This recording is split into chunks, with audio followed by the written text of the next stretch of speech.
Salve galera, estamos mais uma vez aqui para nossa lista e a nossa lista de hoje é sobre os personagens que tiveram as melhores redenções dos animes. É claro, se você pensa em redenção, você está pensando em um personagem que começou de uma maneira e com o tempo ele foi melhorando depois de algum trauma, alguma superação, sabe? Algum personagem que era visto como mal e depois ficou do bem. Então, obviamente, acho que já deve ter percebido que vai envolver spoiler. É claro que os personagens que a gente vai trazer aqui na lista, a maioria, eu acho que do povo que gosta de anime já assistiu, mas já tá aqui o aviso. Eu estou aqui com meu amigo Arthur e eu vou deixar até ele começar aqui já com qual personagem ele acha um dos mais com melhores redenções em sua obra. E aí, Arthur, como você tá? Antes de mais nada, salve rapaziada. Eu tô bem, como é que vocês estão? Tudo certo?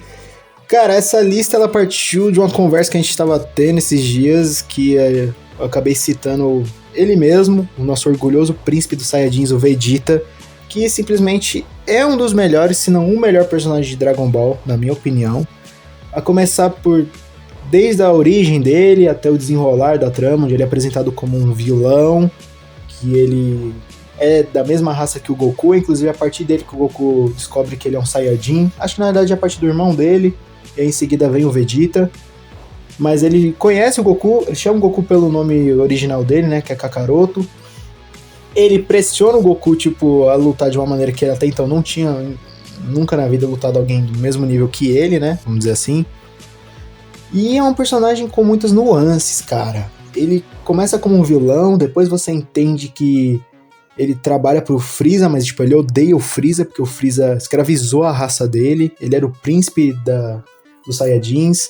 O Freeza matou o pai dele, transformou o cara, tipo, num soldado de luxo, assim, vamos dizer assim, né? Um capanga de luxo.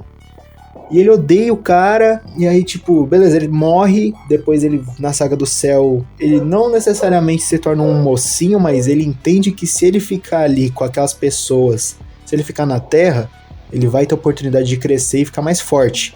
E a cena dele virando Super Saiyajin, a gente já vai chegar na redenção, mas a cena dele virando Super Saiyajin é muito linda, cara.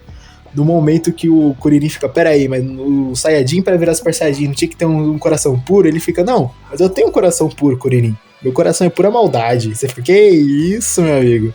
Calma lá, rapaz. E aí a gente tem o Arco do Céu, sensacional. A relação do Vegeta com o Trunks, quando ele entende e descobre que o Trunks é o filho dele, é muito boa. Eu diria até que consegue ser até melhor que a do Goku com os filhos dele, né? O Goku com os filhos dele não chega a ser um pai ruim, mas ele é um pai meio, sei lá, relapso. Não sei se tá certa a palavra. Mas o Vegeta não, o Vegeta ele olha pro Trunks e ele fica assim, cara, você quer sempre ir pelo caminho mais fácil, você é meu filho, você é descendente de um príncipe, eu não permito que você perca para ninguém, tá ligado?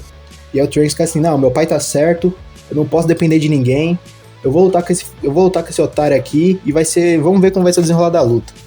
E aí a gente chega na saga do Majin Buu, que ali a gente tem o Vegeta.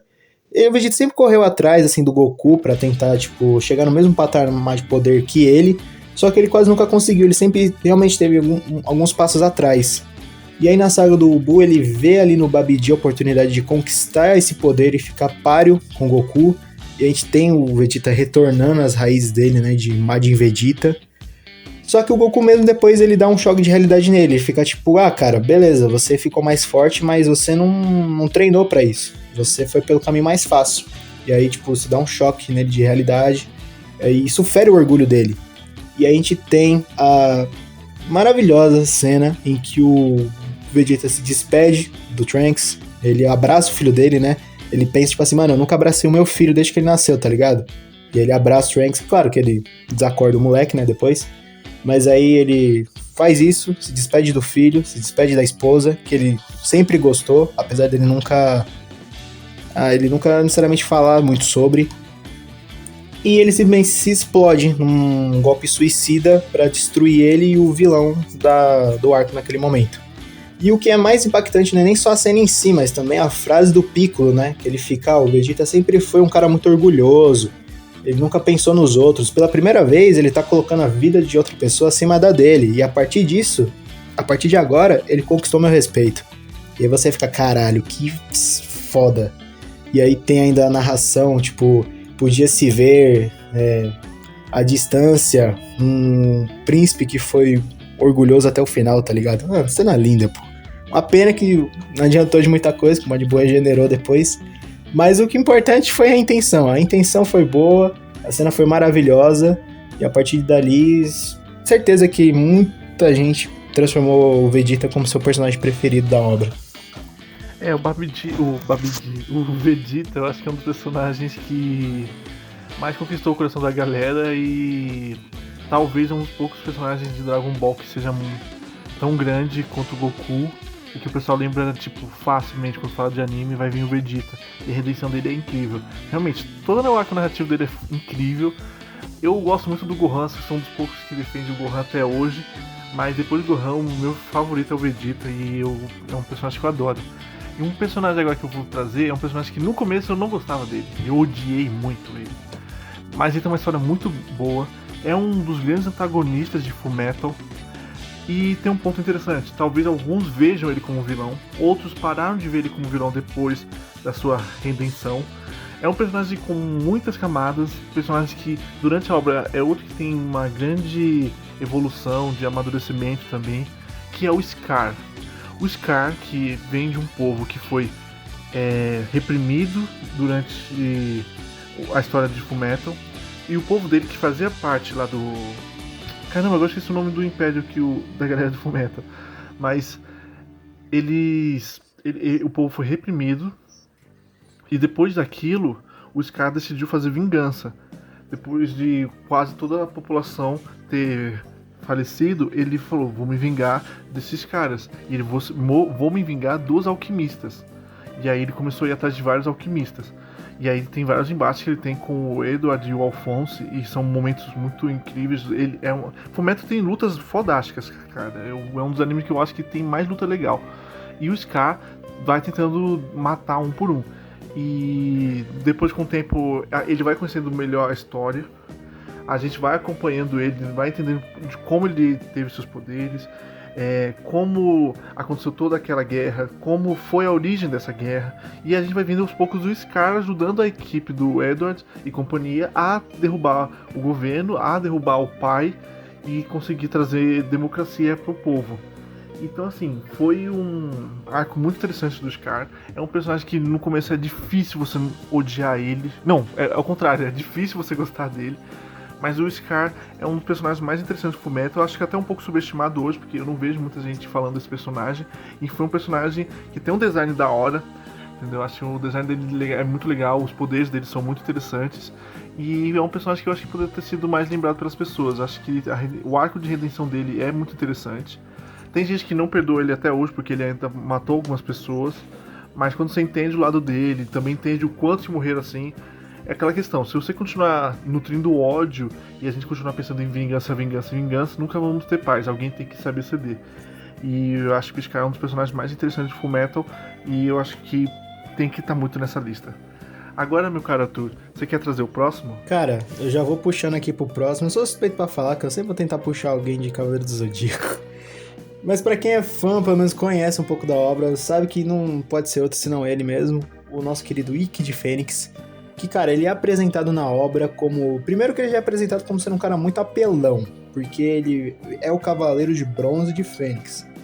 Tu entende que a armadura de Fênix, ninguém usou aquela porra durante... tipo assim, na mitologia daquele universo, ninguém usou aquela porra. Porque é muito difícil você conquistar essa armadura. E ela tem umas habilidades muito roubadas, que ela tem a capacidade de... Se ela for destruída, ela mesmo se regenera, né? Ela se reconstrói das próprias cinzas. E isso também é uma habilidade que ela vai dar pro usuário dela. Então, se o usuário dela morrer, ele vai renascer e vai renascer mais forte. Inclusive, em alguns momentos depois na obra, a gente vai ver o Ikki meio que perdendo de propósito, só para poder renascer mais forte, adaptado, vamos dizer assim, para aquele oponente. Mas ele é apresentado como uma puta de uma ameaça. Ele já chega causando, assim, durante a briga do... Se não me engano, acho que é do Shun com o brodinho de... Não vou lembrar agora quem que é, mas eu lembro que é a luta do Shun. A luta do Shun, o Shun tá brigando com alguém, eu acho que é com o Jabu, não vou lembrar.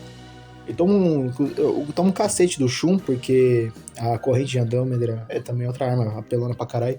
Ele já chega causando alvoroço, ele já rouba a cena, ele se revela como irmão do Shun, então, tipo assim, caralho, o cara é irmão de um dos protagonistas, vamos dizer assim. E aí tem também a questão do passado dele, que mostra que, tipo assim, ele sempre tentou proteger o irmão, inclusive, quem deveria ter ido pra Ilha da Rainha da Morte era o Shun, só que o Ikki não deixou, porque no momento que sai o bilhetinho, o cara fala pra ele, você vai passar pelo verdadeiro inferno, Shun, lá ninguém consegue sobreviver direito. Aí o Ikki fica tipo assim, não, deixa que eu vou então, e o meu irmão, ele vai pra outro lugar. Esse moleque depois apanha para um caralho durante a viagem, porque tem um tiozinho ali que tá maltratando ele e tal.